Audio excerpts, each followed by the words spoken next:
and seeking redemption in a world where both the law and personal morality are often compromised.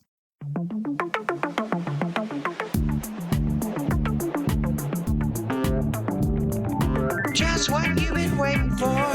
Movies, TV, music, and more. Follow, subscribe, stay up to date. Episodes drop every other Monday. It's the man, watch that. It's the man, watch that. It's the man, watch that podcast.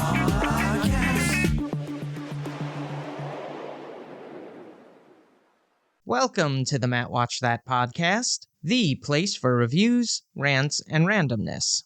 I'm your host, Matt Seroski, filmmaker, film fan. Each episode, I'm going to watch a movie or TV pilot that I probably should have seen, but never got around to. It could be a recent favorite, critic's choice, or cult classic. To join in on the conversation, follow me on Twitter, Instagram, and Facebook, at Matt Seroski.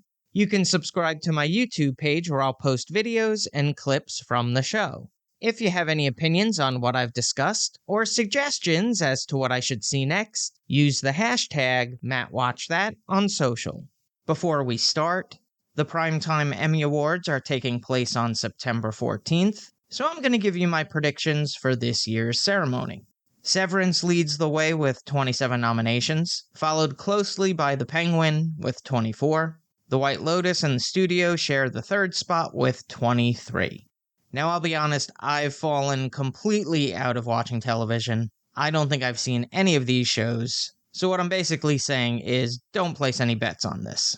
For Outstanding Lead Actress in a Limited or Anthology Series or Movies, I'm gonna go with Cate Blanchett, in Disclaimer as Catherine Ravenscroft. People always get so excited when a quote-unquote movie star does a television series. And even though prestige TV has really replaced the movie-going experience, I still think people have that bias. So let's go with her.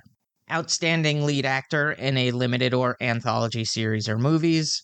I think Stephen Graham from Adolescence was great, but based on the reasoning I just said, we're gonna go with Jake Gyllenhaal in Presumed Innocent. For Outstanding Lead Actress in a Drama Series, people love Severance, so we'll just go with Britt Lower.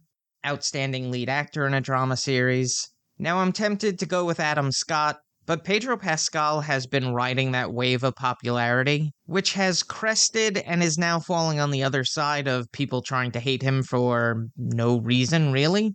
So I wouldn't be surprised if he wins, but I'm gonna go out on a limb and say Noah Wyle. I've heard a lot of good things about The Pit, haven't seen it, no interest to, and I don't think a win will change that. Alright, Outstanding Lead Actress in a Comedy Series. I'm leaning towards Quinta Brunson, because I feel like The Bear has had its day, so let's just go with that. Outstanding Lead Actor in a Comedy Series. I actually think Seth Rogen is going to win the Emmy on this. Hollywood loves stories about their business, and The Studio fits that bill. For Outstanding Limited or Anthology Series, my heart wants to say Adolescence. It didn't have a great ending, but those first 3 episodes were really engaging. For Outstanding Comedy Series, because Hollywood loves to pat themselves on the back, I am going to go with The Studio. And for Outstanding Drama Series, I'm going to be boring and just say Severance. Sure. So that's what I think. What are your predictions for this year's Emmy Awards? Hit me up on social media using the hashtag MattWatchThat. On to the main attraction. Each review will end with a ranking out of 5 stars. 1 star is skip it, 2 stars watch at your own risk, 3 stars standard fare, 4 stars worth checking out, and 5 stars must see. Now, if I give a title 5 stars, it doesn't mean I'm comparing it to Casablanca, Jaws, or Seinfeld. I rank titles based on other movies or TV series in that genre and at that time period. On this episode of the podcast, I'll be reviewing The Verdict from 1982. It was directed by Sidney Lumet, who helmed Cold War thriller Failsafe, crime drama Serpico, mystery Murder on the Orient Express, and musical The Wiz. He was nominated for 5 Academy Awards, 4 for Best Director of 12 Angry Men, Dog Day Afternoon, Network, and The Verdict. He has an additional nominee for Best Writing, screenplay based on material from another medium for Prince of the City. In 2005, he was given an honorary Oscar award. The screenplay was written by David Mamet, who scribed cop drama The Untouchables, drama American Buffalo, and dark comedy Glengarry Glen Ross. He was nominated for 2 Academy Awards for Best Writing, Screenplay based on material from another medium for The Verdict, and Wag the Dog. It was based on the novel The Verdict by Barry Reed, trial lawyer turned author. It stars Paul Newman as Frank Galvin. Known for his piercing blue eyes, chiseled features, and charismatic screen presence, Newman's legacy endures not only through his films, but also through the social initiatives and his contribution to motorsport. He served as a Navy radio operator during World War II, then enrolled into Kenyon College to complete a Bachelor of Arts in Drama and Economics. He attended the Yale School of Drama before studying under Lee Strasberg at the Actors Studio. Newman's first notable work was in television. He made his film debut in The Silver Chalice, but it was his performance in Cat on a Hot Tin Roof, based on the Tennessee Williams play, that made him a breakout star. By the early 1960s, Newman was firmly entrenched as a Hollywood superstar.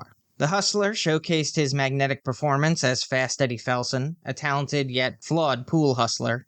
By the end of the decade, Newman teamed up with Robert Redford in one of Hollywood's most enduring buddy films, Butch Cassidy and the Sundance Kid. Directed by George Roy Hill, it was a massive commercial and critical success.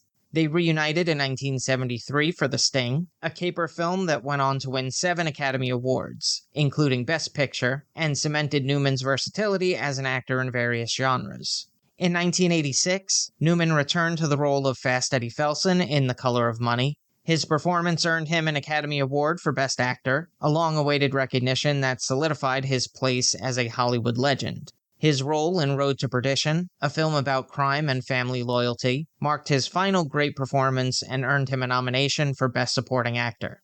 Paul Newman's career was defined by versatility, charisma, and an unrelenting pursuit of excellence. Whether it was playing morally ambiguous anti-heroes or portraying men seeking redemption, his performances were always rooted in authenticity. He remains an enduring figure in Hollywood whose influence stretches beyond the screen and into the hearts of millions of fans worldwide. The Verdict also features Charlotte Rampling, Jack Warden, James Mason, and Roxanne Hart. This is something to look out for. 2 cast members, Edward Binns and Jack Warden, appeared in another Sidney Lumet picture, 12 Angry Men, as jurors number 6 and 7. So let's jump into it. Frank Galvin, a once promising lawyer, now struggles with a series of personal and professional failures. He's barely scraping by with a series of small, low-stakes cases. His reputation is in tatters, and he spends much of his days drowning his sorrows in bars and brooding over his lost career. Enter his longtime friend and former colleague, Mickey Morrissey, a court clerk who provides Galvin with a malpractice lawsuit case involving a young woman named Deborah Ann Kay, who was left in a permanent coma during childbirth. The case presents a significant opportunity for Galvin, as it involves a large hospital and wealthy, influential doctor, Dr. Towler. Galvin is initially reluctant, but after some persuasion, he takes on the case. He's hired to represent Kay's family, and the lawsuit is filed against the doctors in the hospital who, as it turns out, are represented by a formidable defense team led by Ed Concannon, an experienced and highly respected attorney. As Galvin begins to investigate the case further, he starts to reawaken a sense of moral responsibility, and the conflict between personal redemption and professional duty begins to take shape. Here's a quote without context. "Your Honor, with all due respect, if you're going to try my case for me, I wish you wouldn't lose it." The Verdict is a masterful exploration of personal redemption, moral integrity, and the legal system's often flawed pursuit of justice. It's one of the standout legal dramas of the 1980s, and much of its lasting impact can be attributed to a sharp screenplay, superb performances, and the emotional and philosophical depth at its core. The film isn't just about a courtroom battle. It's about a man fighting for his own soul, grappling with his past, and seeking redemption in a world where both the law and personal morality are often compromised. At the heart of The Verdict is Frank Galvin, played by Paul Newman in one of his most nuanced performances. His journey throughout the film is not just about winning a case, it's about rediscovering his moral center and finding the strength to fight for something larger than himself. The Verdict is a critique of the American legal system. It doesn't shy away from showing how power and wealth often dictate the course of justice. The hospital is a well-funded institution with deep connections. From the outset, the hospital is pushing for a quick settlement to avoid a public trial that could damage its reputation. Sidney Lumet's direction is understated but effective. He utilizes tight, intimate camera work to capture the emotional weight of the courtroom and the personal stakes of the characters. The film's pacing is deliberate, building tension slowly as Galvin's journey unfolds. Lumet is a master of drawing out intense performances from his actors, particularly Paul Newman, whose emotional range is fully showcased in the film. Now for a little trivial trivia. The bar featured in the film is located at 108 Avenue B in Manhattan, and also featured in the film Serpico. The Verdict was produced by David Brown and Richard D. Zanuck, the team behind Jaws, Cocoon, and Driving Miss Daisy, and distributed by 20th Century Fox. It was filmed in Boston, Massachusetts, and New York City. The cinematography was captured by Andrzej Bartkowiak, whose filmography includes family drama, Terms of Endearment, buddy comedy Twins, action thriller Speed, and sci-fi horror Species. It was edited by Peter C. Frank, who worked on coming-of-age romance, Dirty Dancing, quirky comedy, Joe's Apartment, and period drama, Cadillac Records.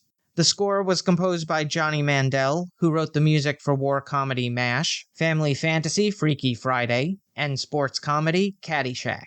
He won an Academy Award for Best Music, Original Song for The Shadow of Your Smile, shared with Paul Francis Webster from The Sandpaper. The runtime is 2 hours 9 minutes. It had a budget of $16 million and grossed $54 million at the box office. It was nominated for 5 Oscars at the 1983 Academy Awards, and it was ranked number 4 on AFI's list of the 10 greatest films in the courtroom drama genre. On the Ski Index, I give it 4 out of 5 stars. If you've seen The Verdict and have opinions on the movie, let me know what you think using the hashtag MattWatchThat. Moving right along, each episode, I'm going to post clips that I think people should watch. It could be movie trailers, music videos, interviews, or something completely random. Search for my YouTube page and there'll be a playlist called Matt Watch That Playback. Modern Family was a popular American mockumentary-style sitcom that aired on ABC from 2009 to 2022, spanning 11 seasons with a total of 250 episodes. The series was created by Christopher Lloyd and Stephen Levitan, following the lives of 3 interconnected families, exploring the complexities of modern-day life through humor, heart, and occasional chaos.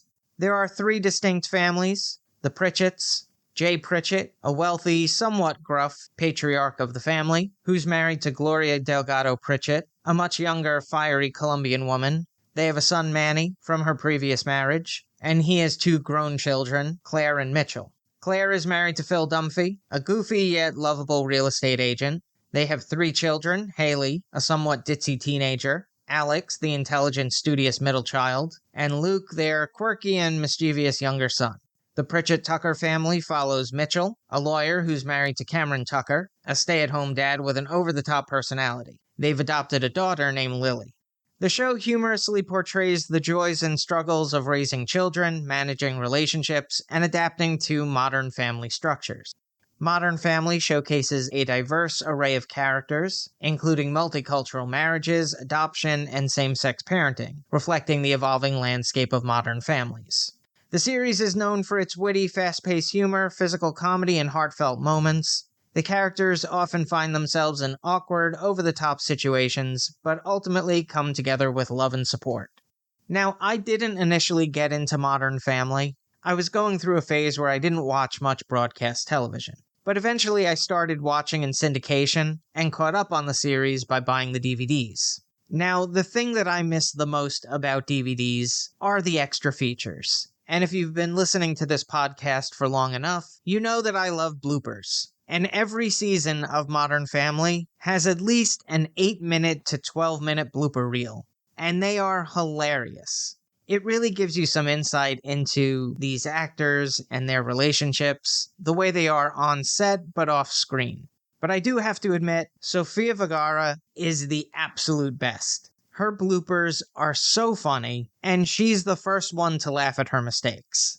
but the reason why she has so many is because she's reading the script in English, translating it to Spanish in her head, and then retranslating it back into English to speak it. And when you're going through all those translations, you're gonna mix up some words. And let's face it, there are a lot of patriotic Americans that haven't mastered the English language, so we can give Sophia a break for her slip-ups. So I'll post a couple of Modern Family blooper reels. They're all available in the Matt Watch That Playback playlist on YouTube. Check it out. Now it's time for the recommendation. Yes, that's the word recommendation with Matt in the middle. I'm going to end each podcast with my own recommendation of a movie or TV series. Today I'm talking about It's in the Game, Madden NFL. The docu-series explores the rich history and cultural impact of the Madden NFL video game franchise, one of the most iconic sports game series of all time. The filmmakers take viewers behind the scenes of the game's development, from its early days as an 8-bit simulation to its status as a multi-billion-dollar gaming empire. The series highlights the visionary role of legendary NFL coach John Madden, whose insistence on realistic gameplay and authenticity shaped the game's early years and helped cement its place in gaming history. Through exclusive interviews with developers, players, and industry experts, It's in the Game explores how Madden NFL revolutionized the sports gaming industry, changed the way fans engaged with football, and became a cultural phenomenon. In addition to celebrating its successes, it also addresses the challenges that the franchise has faced over the years, including debates over game innovation, the balancing act between authenticity and entertainment, and the influence of digital technology on both sports and gaming culture.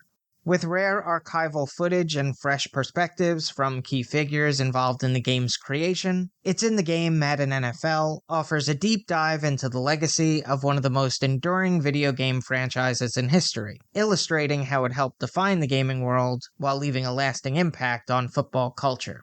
It's in the Game Madden NFL has one season of 4 episodes, and it's currently streaming on Amazon Prime Video. That's all for this edition of Matt Watch That. Thanks for listening to me babble.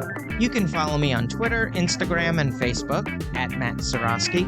You can subscribe to my YouTube page where I'll post videos and clips from the show. If you have any opinions on what I've discussed, or suggestions as to what movie or TV pilot I should see, use the hashtag MattWatchThat on social. Head over to mattseroski.com for all the latest news and updates, and come back next time for the reviews, rants, and randomness.